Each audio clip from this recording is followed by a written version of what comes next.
वरना वहां सारी की सारी नेकियां बर्बाद कर दी जाएंगी। अब आज इंसान को नहीं खबर, वो इन बातों की तरफ ध्यान देते ही नहीं है।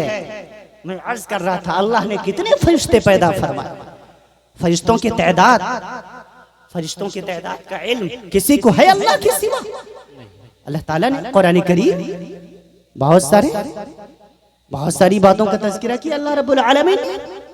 कुरान करीम उठा करके देखिए, बऊज़ा कह के अल्लाह ताला ने जिस कुरान में मच्छर का तज़किरा कर दिया, इबलीन कह के हाथी का तज़किरा फरमा दिया, जिबाल कह के पहाड़ का तज़किरा फरमा दिया, रब्बुल जलाल ने इसी कुरान मुक़द्दस के अंदर वइदल बिहार फुज्जिरत और सुज्जिरत कह के ठाठे मारते समंदर का तज़किरा फरमा दिया। फरिश्तों का तज़किरा तो फरमाया, लेकिन तादाद नहीं बताई कितने फरिश्ते। इसीलिए फरमाया जब तुम्हें ईमान लाना है तो ईमान जब लाइए तमाम फरिश्तों पर लाइए, ये मत कहिए मैं 2 लाख फरिश्तों पर ईमान लाया, ईमान मुअतबर न होगा। आमनतु बिल्लाहि व मलाइकतिही, ईमान लाया मैं अल्लाह पर, उसके तमाम फरिश्तों पर। अगर कोई 10,000 फरिश्तों पर ईमान लाए, फरमाया नहीं, उसका ईमान मुअतबर नहीं। अगर कोई कहे मैं 5 लाख फरिश्तों पर ईमान लाता हूं, ये भी दुरुस्त नहीं। जब कन्फर्म और क्लियर शरीयत ने नहीं किया तो हम कहां से कर सकते हैं? आमनतु बिल्लाहि व मलाइकतिही, ईमान लाया मैं अल्लाह पर, उसके तमाम फरिश्तों पर, व कुतुबिही, और उसकी तमाम किताबों पर, व रुसुलिही, तमाम के तमाम रसूलों के ऊपर। मैं अर्ज कर रहा था आपसे, अल्लाह रब्बुल आलमीन अहकमुल हाकिमीन ने बहुत बेशुमार फरिश्ते पैदा फरमाए। बारिश के हर कतरे के साथ रब्बुल जलाल एक फरिश्ते को उतारता है। आपने कभी अंदाजा लगाया?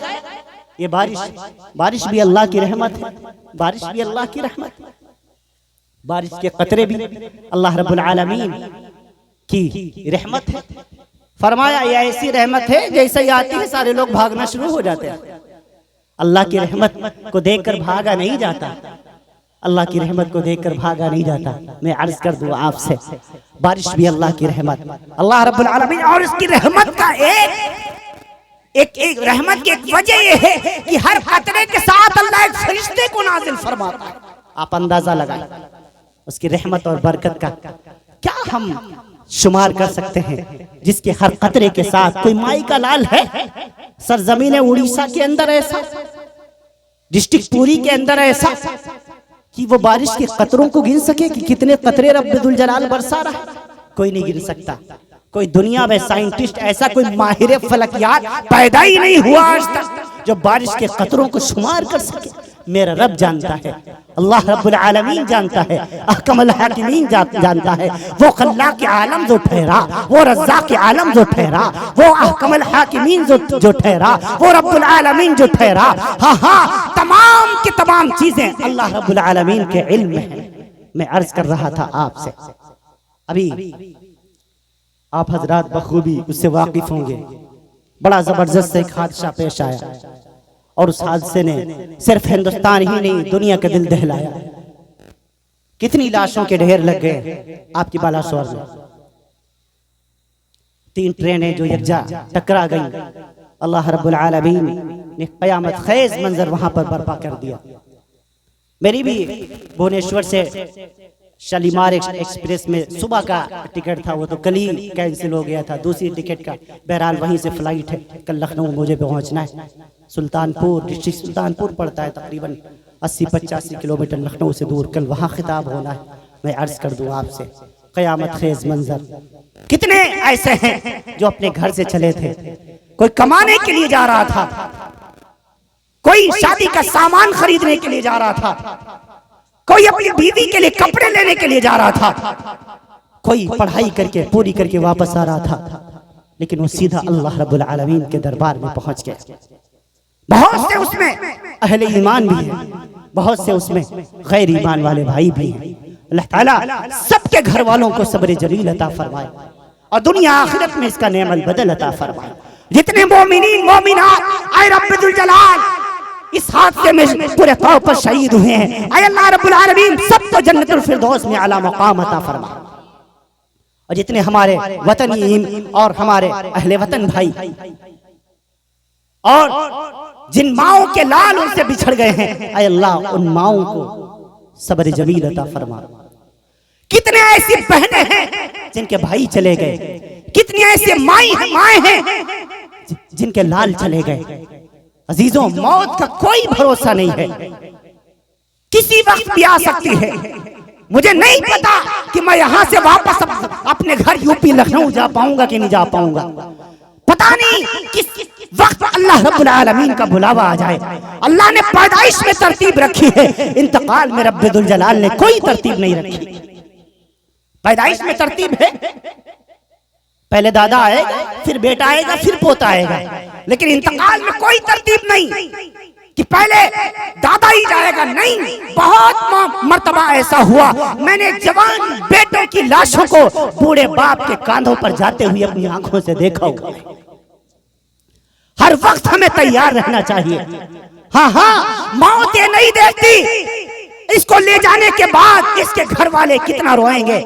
मौत इस बात की भी परवाह नहीं करती कि अगर मैं इस माँ से इसका बेटा छीन लूंगी तो इसकी माँ पर क्या गुजरेगा। हाँ, इसकी माँ के ऊपर क्या बीतेगा। मौत इस बात को भी नहीं देखती कि इसके जाने के बाद इसकी बीवी का क्या हाल होगा, इसके बच्चों का गुजारा कैसे होगा, इसकी बहनें कितना तड़पेंगी, इसकी माएँ कितना रोएंगी, इसके भाई कितना बिलखेंगे, इसका बूढ़ा बाप अपने बेटे को कहां तलाश करता फिरेगा। आओ जाओ जाकर के बालासोर में कयामत खेज मंजर देख लो। मैंने तो कई वीडियो सोशल मीडिया पर देखे जिसमें बूढ़े बाप अपने जवान बेटों को खोज रहे हैं, तलाश कर रहे हैं, आंखों में आंसू हैं, जुबान में गड़गड़ाहट है। हाँ बाबा जी क्या ढूंढ रहे हो। हाँ बेटा, मैं अपने बेटे को तलाश कर रहा हूँ। मेरा बेटा इसी ट्रेन से जा रहा था, उसकी लाश का पता नहीं चलता, उसकी लाश पहचानी नहीं जाती। 150 से ज्यादा लाशें ऐसी हैं जिनकी आज भी शनाख्त नहीं हो पाई,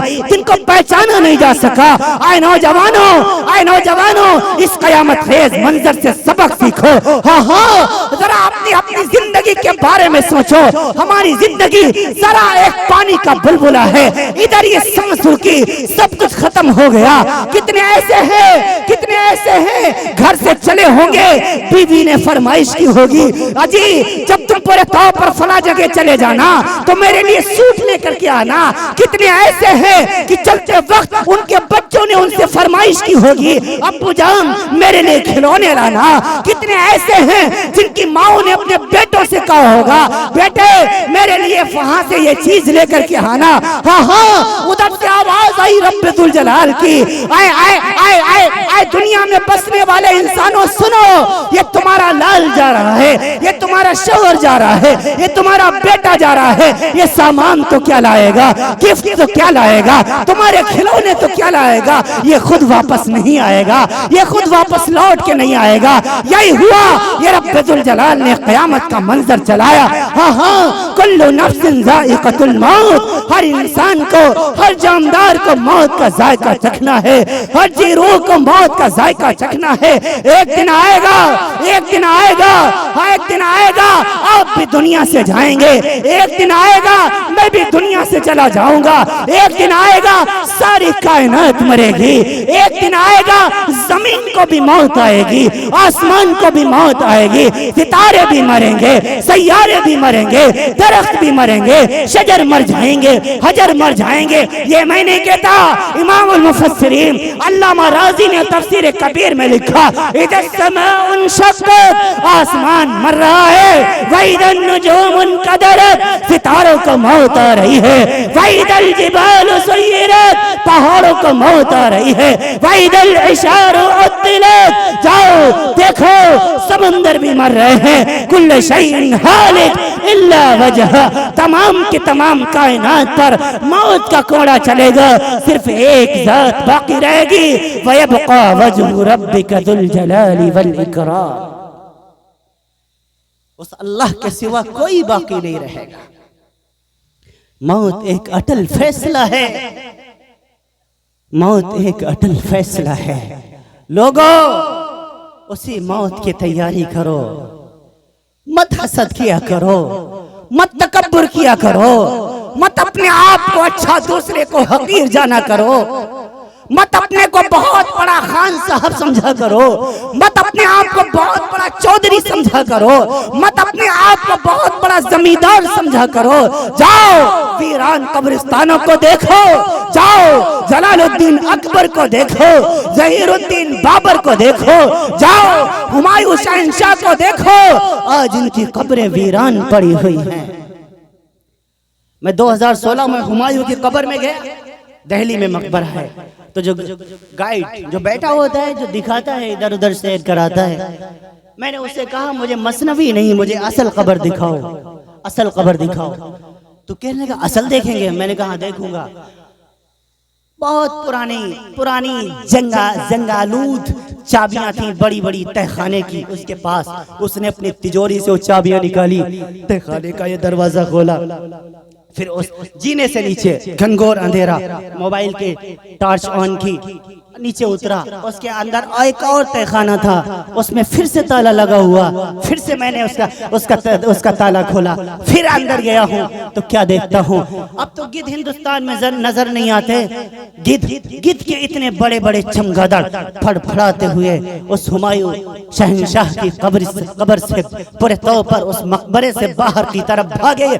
मैं 1 मिनट नहीं ठहर सका, मैंने जमीन पर पांव मार के कहा, मियां सलमान तुम्हारी औकात क्या है, तुम्हारी हैसियत क्या है? देखो पत्ता 32,87,782 स्क्वायर किलोमीटर में फैले मुल्क हिंदुस्तान पर हुकूमत करने वाला शहंशाह हिंद हुमायूं बादशाह आज चमगादड़ों के नरगे में फंसा हुआ है।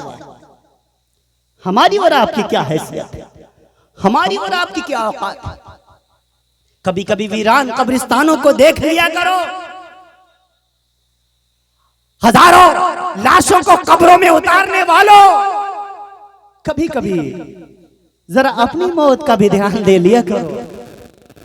हजारों इंसानों को कफन पहनाने वालों, कभी कभी अपने बारे में भी सोच लिया करो। हजारों मुर्दों को गुस्ल देने वालों, कभी कभी अपने बारे में भी सोच लिया करो। एक दिन ये सब हमारे साथ भी होने वाला है। मौत एक अटल फैसला है, कोई नहीं भाग सकता इससे, कोई बच भी नहीं सकता। कहां बच के जाओगे, कहां भाग के जाओगे? एक साहब मुझसे कहने लगे, वहां साहब एक्सीडेंट हो गया मेरा, मैं मरते मरते बच गया। क्या मैं मरते मरते बच गया? मैंने कहा मियाँ एक दिन बचते बचते मर जाओगे। कहां तक बचोगे भाई, एक दिन तो मरना ही है। उनका जुमला क्या था, मैं मरते मरते बचा। मैंने कहा एक दिन बचते बचते मर जाओगे। कहां तक बचोगे? कोई नहीं बच सका, कोई भी नहीं बचेगा।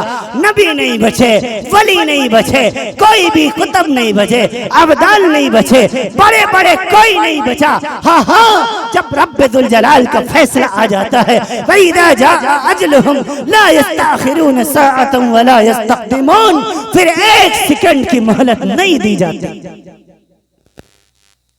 मरने वाला तो मर जाता है, बाकी लोगों को काम मिल जाता है।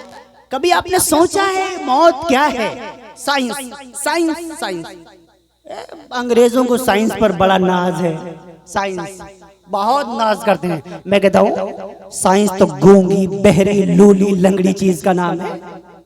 साइंस का माना वहम। लुगत उठा करके देखिए, कामूस पढ़िए, अलमुंजिद पढ़िए, अरबी जुबान की मशहूर मारूफ साइंस का। उसमें अगर आप उसमें तर्जमा और उसका माना ढूंढेंगे, इसका माना क्या है, तो साइंस का माना है वहम, वहम, गुमान, कयास। कयास एक वहमी चीज, कंफर्म नहीं है, क्लियर नहीं है। साइंसदानों ने बड़ा रिसर्च किया इस पर कि मौत क्या है, क्या चीज है इंसान के अंदर ऐसी जो निकल जाती है तो इंसान मर जाता है। उसने 200 से ज्यादा जवाबात लिखे साइंस की किताबों में। पढ़िए मैडम क्यूरी को, पढ़िए वोल्टा को, पढ़िए पूरे तौर जाबिर बिन हय्यात को, पढ़िए पूरे तौर पर मुफक्किर इस्लाम अल्लामा ज़करिया राजी को। ये बड़े बड़े साइंटिस्ट गुजरे हैं, 200 से ज्यादा जवाब लिखे मौत के बारे में कि मौत ये है, ये है, लेकिन एक भी जवाब दुरुस्त नहीं। क्यों? उन्हें खबर ही नहीं, उन्हें पता ही नहीं। ये तो कुरान बताता है मौत क्या है, कुरान बताता है रूह क्या है, कुरान बताता है कि इंसान पैदा कैसे होता है, कुरान बताता है इंसान मरता कैसे है। हाँ, इंसान की मौत कैसे होती है ये सब शरीयत इस्लाम हमें बताता है। लेकिन ये हमारी कम अकली है, कम इल्मी है, हमारी ये नालायकी ही कहेंगे हम, जो हम कुरान पढ़ते नहीं, समझते नहीं। अल्लाह रब्बुल आलमीन ने एक ऐसी किताब हमें अता फरमाई, रहती दुनिया तक खुद कुरान करीम में खुद रब्बुल जलाल का चैलेंज है। कोई इसके मुकाबिल की एक सूरत तो दूर की बात, एक आयत नहीं बना सकता।